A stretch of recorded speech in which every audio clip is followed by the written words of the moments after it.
تو مجھے شعر سنانا چاہیے, مجھے کوئی دھندا نہیں کرنا چاہیے. آپ لوگ بھی شامل ہو جائیں. آپ کو جو کچھ پوچھنا پوچھیے, جو اور کون صاحب ہے, فیصلہ جو کچھ بھی ہو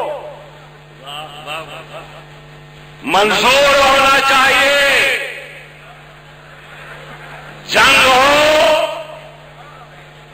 یا عشق ہو, بھرپور ہونا چاہیے.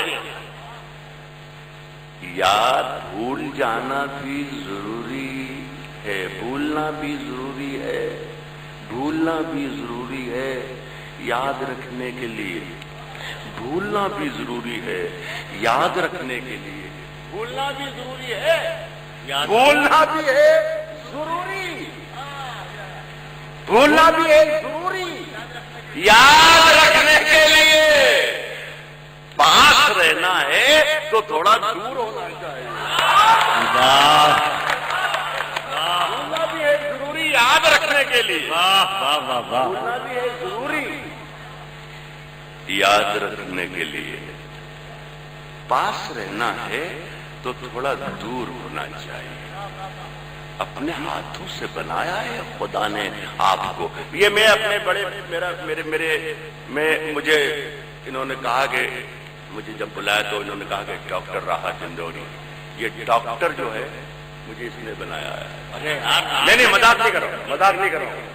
میں برسوں تک ایک ایسے گہرے پانی میں بہتا رہا تھا, ایسے گہرے پانی میں بہتا رہا تھا کہ گریجویشن کے بعد اسے پڑھ کے مجھے کھینچ کے لایا, پوسٹ گریجویشن کروایا, پی ایچ ڈی کروایا اس آدمی نے اپنے گھر میں بٹھا کر.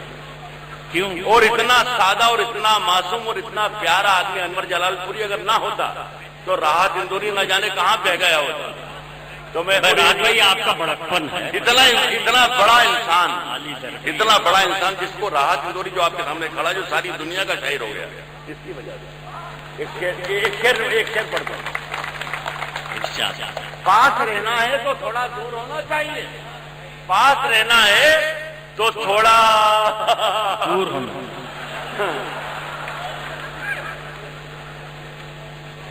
لے سانس بھی آہستہ کہ نازک ہے بہت کام, آفاق کی کارگاہ ہے شیشہ گری کا.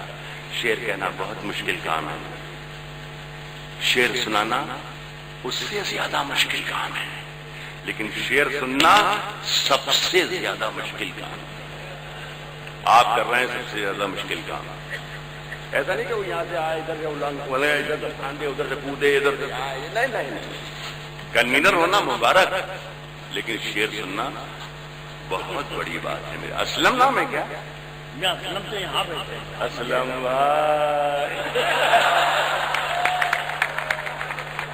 بھائی, عثمان بھائی بتائیے, اب بیٹھیے گا. میں یہ کہہ رہا تھا کہ پاس رہنا ہے تو تھوڑا دور ہونا چاہیے, بھولنا بھی ہے ضروری, یاد رکھنے کے لیے پاس رہنا ہے تو تھوڑا دور ہونا چاہیے. اپنے ہاتھوں سے بنایا ہے خدا نے آپ کو. انور جلال پوری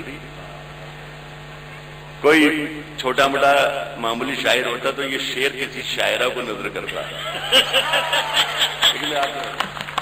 یہ بھی آپ کی اپنے ہاتھوں سے بنایا ہے خدا نے.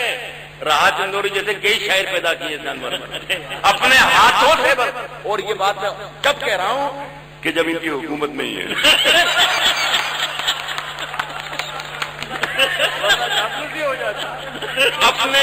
اپنے ہاتھوں سے بنایا ہے خدا نے آپ کو.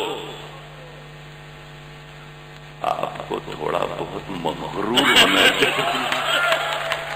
اپنے ہاتھوں سے بنایا ہے خدا نے. بہت اچھے, بہت اچھے. تھوڑا بہت مغرور ہونا چاہیے.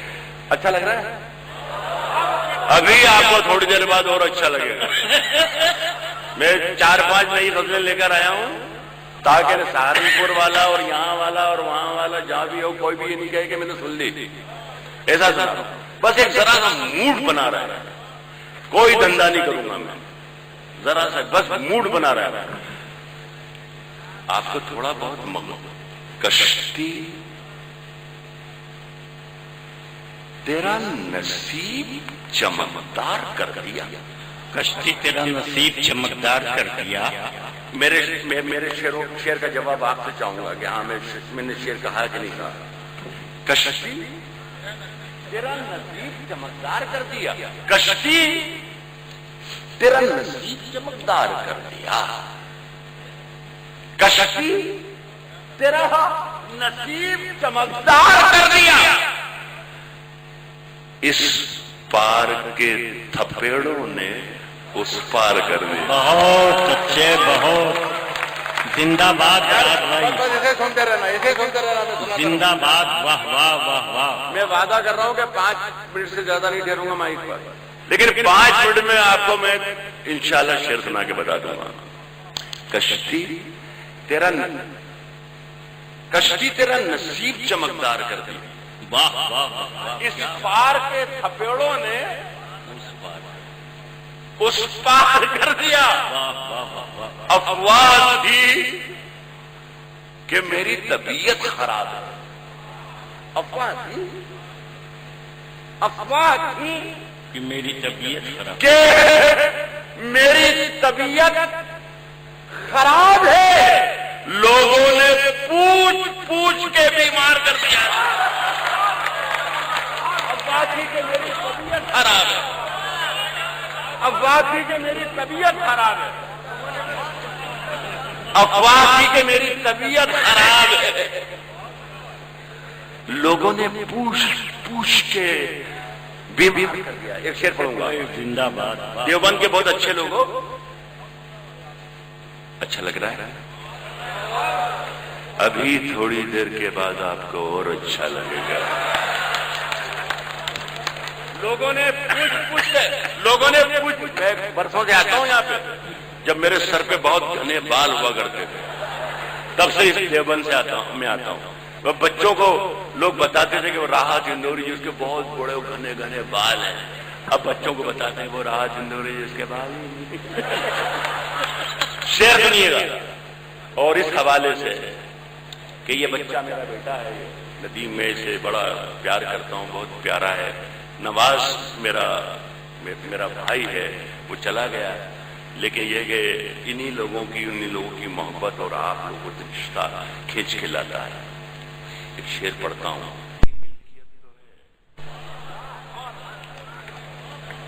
دو کا صحیح مگر یہ میری ملکیت تو ہے. اے موت تو نے مجھ کو زمیندار کر دیا.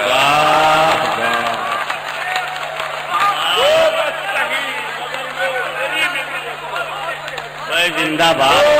نہیں مگر یہ میری ملکیت تو ہے. دو گز رہی مگر یہ میری ملکیت تو ہے. لوگوں اے موت تو نے مجھ کو زمیندار کر دیا. کیا کہنے. زندہ باد. سبحان اللہ. نئی ہواؤں کی صحبت بگاڑ دیتی ہے. واہ واہ واہ. پھر نئی غزل ہے. نئی ہواؤں کی صحبت بگاڑ دیتی ہے. نئی ہواؤں کی صحبت بگاڑ دیتی ہے. انور بھائی سن رہا ہوں بہت توجہ سے. نہیں، آپ دیکھ زیادہ رہے، سن کم رہے ہیں.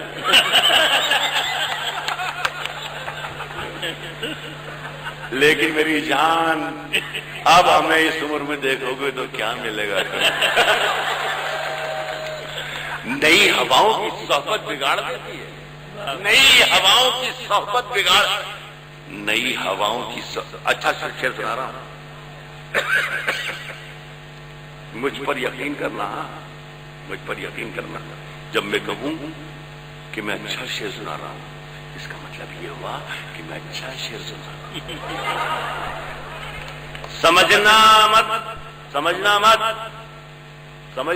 سمجھنا بالکل مت سمجھنا. یقین کرنا کہ اچھا شعر. نئی ہواؤں کی صحبت بگاڑ دیتی ہے. نئی ہواؤں کی صحبت بگاڑ دیتی ہے. نئی ہواؤں کی صحبت بگاڑ دیتی ہے، کبوتروں کو کھلی چھت بگاڑ دیتی ہے، کبوتروں کو کھلی چھت بگاڑ دیتی ہے۔ دیوبند کے لوگوں کو شعر سن کے بتانا، شعر سنا کے میں بتا رہا ہوں، شعر سنا کے میں بتا رہا ہوں، شعر سن کے آپ بتانا۔ کبوتروں کو کھلی چھت بگاڑ دیتی ہے، کبوتروں کو کھلی چھت بگاڑ دیتی ہے، جو جرم کرتے ہیں اتنے برے نہیں ہوتے، نئی ہواؤں کی صحبت بگاڑ دیتی ہے۔ ارے ارے مطلب کچھ بھی سنا بتاتے ہیں کیا؟ ارے میں تو ریپیٹ کر رہا ہوں پرانا۔ ارے اس کا مطلب یہ کہ جو آپ جن لوگوں کو داد دیتے رہے پورے مشاعرے میں، مطلب کسی بھی کچھ بھی، ارے سمجھو یار، سنو یار، کمال کر رہے ہیں۔ بری ہواؤں کی صحبت نئی ہواؤں کی صحبت بگاڑ دیتی ہے، کبوتروں کی کھلی چھت بگاڑ دیتی ہے، جو جرم کرتے ہیں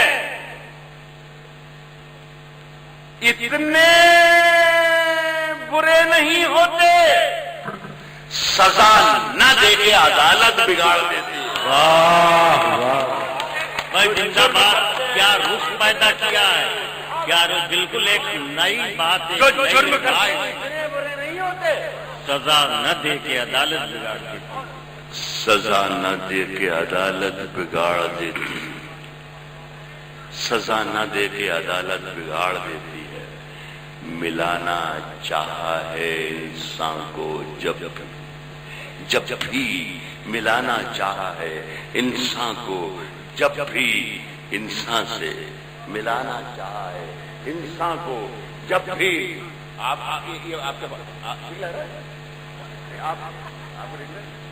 نکلے رہے ملانا چاہا ہے انسان کو، جب بھی انسان سے ملانا چاہا ہے انسان کو، جب بھی انسان سے، تو سارے کام سیاست بگاڑ۔ ارے واہ ملانا چاہے انسان کو جب بھی واہ واہ، ملانا چاہے انسان کو جب بھی انسان سے، سارے کام سیاست، تو سارے کام سیاست بگاڑ۔ ایک غزل اور سناؤں گا انشاءاللہ یہ آخری ہوگی، یہ تو میں تکلفاً کہہ رہا ہوں۔ کیا ہوا بھائی؟ اے چچو چندو بیٹھ جا، چندو بیٹھ جا بڑا، ہمارے لیے آیا ہی نہیں، ساری رات میں بیٹھا ہوا ہوں، خدا کی قسم۔ ہاں تو وہی تو مانگ رہا تھا، اور کیا مانگ رہا تھا۔ ایک غزل اور سناتا ہوں، 3-4 شعر ہیں اور آپ نے بہت اچھا سنا، میرے تمام شاعر بندھوؤں کو، شاعر دوستوں کو۔ اور یہ ندیم چونکہ بچہ ہے، اسے معلوم نہیں ہے کہ مشاعروں میں کیا ہونا چاہیے کیا نہیں ہونا چاہیے۔ جوہر کانپوری، شبینہ تو میری بیٹی ہے، جوہر میرا بھائی ہے، زاہد میرا دوست ہے، اور انور تو ان کی مجبوری ہے کہ مائک چھوڑ نہیں سکتے۔ سارے شاعر اپنے پیسے لے کے بھاگ گئے، انہیں تمیز ہی نہیں ہے کہ مشاعرہ کیا ہوتا ہے، کیا اس کا کرنا چاہیے۔ ان کے شاعر، سینئر شاعر یہاں پر کھڑے بیٹھے ہوئے ہیں، یہ تو میرے تکلف میں بیٹھے ہیں۔ ان لوگوں پر آپ بھی نظر رکھیں اور آپ بھی نظر رکھیں۔ آپ کیوں پیسے دیتے ہیں ان کو؟ یہ لفافے لینے آتے ہیں، انہیں مطلب ہی نہیں شاعری ہے، شاعری سے کیا تعلق ہے ان سے کوئی تعلق نہیں۔ آپ کیوں پیسے دیتے ہیں؟ ایک بھی شاعر نہیں ہے یہاں پر، یہاں ایک بھی شاعر نہیں ہے۔ جوہر میرا بھائی ہے، اور جو بھائی کیا ہے اب کیا بتاؤں، زاہد میرا دوست ہے اور انور کی مجبوری ہے، ورنہ کوئی شاعر نہیں ہے۔ سب اپنے اپنے لفافے لیے ہیں اور چلے گئے۔ لفافے لینے آتے ہیں، نہ شاعری سنانے سے مطلب، نہ شاعری سننے سے مطلب، نہ شاعری لکھنے سے مطلب۔ یہ سارے نقلی لوگوں کو آپ بلاتے ہیں اور تالیاں بجاتے ہیں آپ، اور بار بار فرمائشیں کرتے ہیں ان کی. یہ اردو کو روز قتل کر رہے ہیں آپ, اردو کا قتل کر رہے ہیں آپ بچائیے اردو کو. ان لوگوں کو مت آنے دیجیے جو شاعر ہیں ہی نہیں, وہ چلے گئے سب. ٹھیک ہے, میں یہ عرض کر رہا تھا کہ کبوتروں کو نئی چھت بگاڑ دیتی ہے, نئی چھتوں کو, نئی چھتوں, کبوتروں کو نئی چھت بگاڑ دیتے تھے. عشق میں جیت کے آنے کے لیے کافی. سنو یار, پھر آ جاؤ آپ واپس سے. یار آپ شاعری سن رہے تھے, آپ شاعری سن رہے تھے, اتنا بڑھیا موڈ آپ کا بھی اور میرا بھی. ایک بار پھر آ جاؤ میرے پاس. سنیں کہ عشق میں جیت کے آنے کے لیے کافی ہوں. بہت اچھے, واہ واہ. محبت سے بڑا ہتھیار ہی کوئی نہیں. بارودیں اور ہتھیار کیوں بنائے جاتے ہیں, میں عرض کر رہا ہوں. انور بھائی, عشق میں جیت کے آنے کے لیے کافی ہوں. عشق میں جیت کے آنے کے لیے کافی ہوں. عشق میں جیت کے آنے کے لیے کافی ہوں. آپ ہیں جتنے میرے سامنے جتنی یہ ٹوپیاں اور داڑیاں اور یہ نورانی چہرے دکھ رہے ہیں, آپ محبت کا پیغام صرف پوری دنیا میں آپ پہنچاتے ہیں. میں آپ کردار آپ ہیں, میرا کردار آپ ہے. دہشت گردی کا الزام آپ پر لگا دیا گیا ہے, لیکن محبت کرنے والے آپ ہیں. میں کہہ رہا ہوں کہ جیت کے آنے کے لیے کافی ہوں. عشق میں جیت کے آنے کے لیے کافی ہوں. میں نہتا ہی سمانے کے لیے کافی ہوں. بہت اچھے, واہ واہ. جیت کے آنے کے لیے کافی ہوں. عشق میں جیت کے آنے کے لیے کافی ہوں. میں نہتا ہی سمانے کے لیے کافی. میں نہتا ہی سمانے کے لیے کافی ہوں. ہر حقیقت کو میری خواب سمجھنے والے, ہر حقیقت کو میری خواب سمجھنے والے, ہر حقیقت کو میری خواب سمجھنے والے. میں تیری نیند اڑانے کے لیے کافی ہوں. میں زندہ باد, زندہ باد, واہ واہ. ہر حقیقت کو میری خواب سمجھنے والے, ہر حقیقت کو میری خواب سمجھنے والے. میں تیری نیند اڑانے کے لیے کافی ہوں. میرے بچوں, اگلی ملاقات کے لیے اس شعر سے ودا لوں گا. میں تیری نیند اڑانے کے لیے کافی ہوں. میرے بچوں, مجھے دل کھول کے تم خرچ کرو. واہ واہ. میرے بچوں, مجھے دل کھول کے تم خرچ کرو. میں اکیلا ہی کمانے کے لیے کافی ہوں. واہ